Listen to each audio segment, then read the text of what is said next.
By our 70s, 1 in 5 of us will suffer from cognitive impairment, and within 5 years, half will progress to dementia, and a progression from cognitive impairment without dementia to dementia and death. The earlier we can slow or stop this process, the better.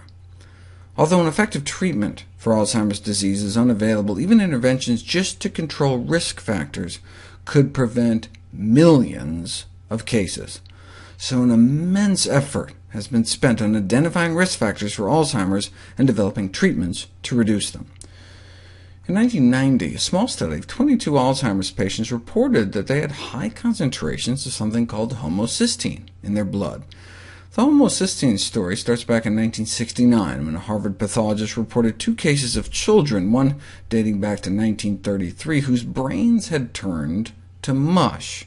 They both suffered from extremely rare genetic mutations that led to abnormally high levels of homocysteine in their bodies. So is it possible, he asked, that homocysteine could cause brain damage even in people without genetic defects? Well, now here we are in the 21st century, and homocysteine is considered a strong independent risk factor for the development of dementia and Alzheimer's disease. Having a blood level over 14 may double our risk. In the Framingham study, they estimated that as many as 1 in 6 Alzheimer's cases may be attributable to this elevated homocysteine in the blood, now thought to play a role in brain damage, cognitive and memory decline. Our body can detoxify homocysteine, though, using 3 vitamins: folate, vitamin B12, and vitamin B6. So why don't we put them to the test? No matter how many studies find an association between high homocysteine, cognitive decline, dementia, or Alzheimer's disease, a causal role, a cause and effect role, can only be confirmed by interventional studies. Now, initially, the results were disappointing. Vitamin supplementation did not seem to work. But the studies were tracking neuropsychological assessments, which are more subjective, compared to structural neuroimaging, actually seeing what's happening to the brain. And a double-blind, randomized, controlled trial found that homocysteine lowering by B vitamins can slow the rate of accelerated brain atrophy in people with mild cognitive impairment.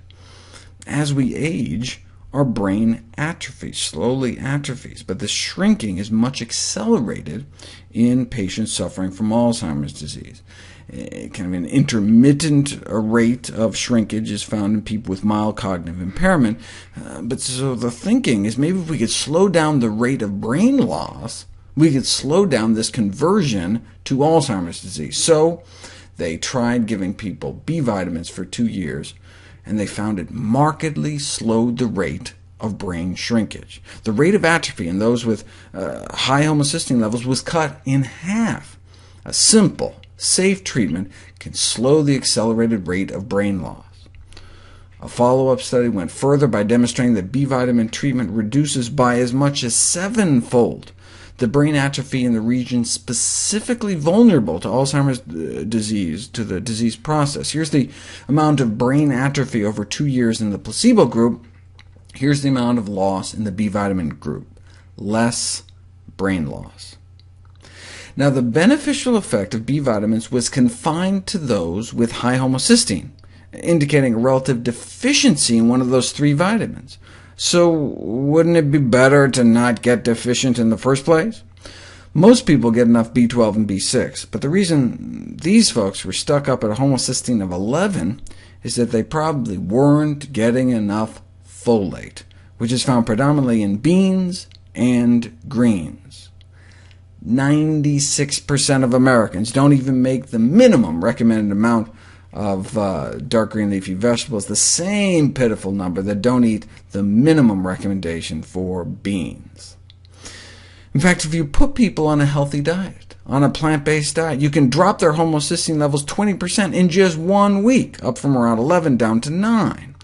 The fact that they showed significant homocysteine lowering without any pills, without supplements, even at 1 week, suggests that multiple mechanisms may have been at work. They suggest it may be because of the fiber. Every gram of daily fiber consumption may increase folate levels in the blood nearly 2%, perhaps by boosting vitamin production in our colon by our friendly gut bacteria. It could also be from the decreased methionine intake. That's where homocysteine comes from. Homocysteine is a breakdown product of methionine, which comes mostly from animal protein. And so if you give someone bacon and eggs for breakfast, then a steak for dinner, you can get these spikes of homocysteine levels in the blood. Thus, decreased methionine intake on a plant-based diet may be another factor contributing to these lower, safer homocysteine levels. The irony, of course, is that those who eat plant-based diets long-term, not just at a health spa for a week, have terrible homocysteine levels. Meat eaters up at 11, but vegetarians and nearly 14 vegans at 16. Why?